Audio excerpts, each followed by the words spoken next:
میں بھی دیکھ لوں گا تیرے اللہ کے عذاب کو. کہاں ہے تیرے خدا کا لشکر؟ دعوت دینے لگا. اللہ نے ایک مخلوق کو اشارہ کیا جسے ہم ادنا سی مخلوق کہتے ہیں، جسے مچھر کہتے ہیں. مچھر ادنا سی مخلوق، معمولی سی مخلوق کہ انسان ایک پھنکار مار دے، میلوں میٹر دور جا کر یہ مچھر گرتا ہے. اس کی کوئی حیثیت نہیں، وقار نہیں، مگر وہ اللہ کا لشکر تھا، اللہ کی طرف سے آیا تھا. ایک لشکر آیا مچھروں کا اور نمرود کے لشکر پر سوار ہو گیا. نمرود کے ایک ایک لشکر کے فرد پر سوار ہو گیا. مورخین لکھتے ہیں جس پر یہ مچھروں کا قافلہ گزرتا اس کا بس ڈھانچہ رہ جاتا، گوشت کا نام و نشان ختم ہو جاتا، کیونکہ یہ اللہ کی طرف کا عذاب تھا، اللہ کا عذاب تھا. ویسے دیکھتے ہی دیکھتے اس کے تمام لشکر کے آدمیوں کا گوشت ان کی ہڈیوں سے الگ کر دیا گیا. بس ڈھانچے رہ گئے، پورے میدان کے اندر ہڈیوں کے ڈھانچے نظر آ رہے ہیں. نمرود نے دیکھا ارے یہ تو خطرناک عذاب ہے، یہ تو اللہ کی طرف سے آیا ہے، میں اس سے بچ کر بچاؤں گا. یہ کہہ کر وہ بھاگا، تدبیر اپنا رہا ہے. بھاگا اپنے محل کے اندر اور جا کر دروازے بند کر لیے، کیوار بند کر لیے، سوراخیں بند کر دی. تمام تیاریاں اس نے کر لی، ہر تدبیر اپنا لی. اس نے ہر تدبیر اللہ کے عذاب سے بچنے کے لیے اپنا لی. جیسے میں نے نوح علیہ السلام کے واقعے میں بتایا تھا، 3 لوگوں کا واقعہ کہ وہ پہاڑ کے چوٹی پر غار کے اندر بڑی چٹان کو غار کے منہ پر جا کر چھپے ہوئے تھے. انہوں نے بھی تدبیر بنائی تھی. اللہ کا عذاب اس چٹان کو ہٹا کر نہیں گیا، جس جگہ وہ تھے وہیں پر اللہ تبارک و تعالیٰ نے انہیں اللہ کو برباد کیا. تو ویسے یہ تمام تیاریاں، تمام تدبیریں اپنا کر اپنے محل میں بند ہو گیا. اب کہنے لگا میں اللہ کے عذاب سے میں بچ گیا، ابراہیم کے اللہ کے عذاب سے میں بچ گیا کہ میں مچھروں کو میں نے مات دے دی، اللہ کے عذاب کو مات دے دی.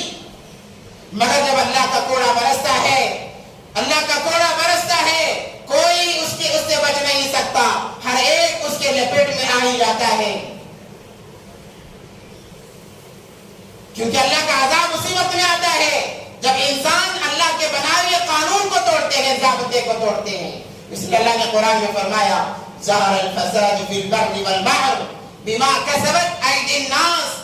زمین کے اندر خشکی میں، تری میں، خشکی سے مراد قحط سالی میں، تری سے مراد طغیانی یا طوفان یا بارش کے ذریعے سے جو حالات آتے ہیں، جو پریشانیاں آتی ہیں، بما کسبت ایدی الناس، یہ انسان کے ہاتھوں کا کیا کرایا ہے، یعنی انسان کے اعمال کا نتیجہ ہے. اس لیے کہ انسان کے اعمال جیسے آسمانوں پر جاتے ہیں. نبی پاک صلی اللہ علیہ وسلم جب معراج پر تشریف لے جانے لگے جبرائیل علیہ السلام کے ساتھ میں، تو چند چیزیں ہیں جو آسمانوں پر جا رہی ہیں اور چند چیزیں آسمانوں سے نیچے آ رہی ہیں. نبی پاک صلی اللہ علیہ وسلم نے پوچھا ہے جبرائیل یہ کیا چیزیں ہیں جو آسمان کی طرف بڑھ رہی ہیں اور وہ کیا چیزیں ہیں جو زمین کی طرف جا رہی ہیں؟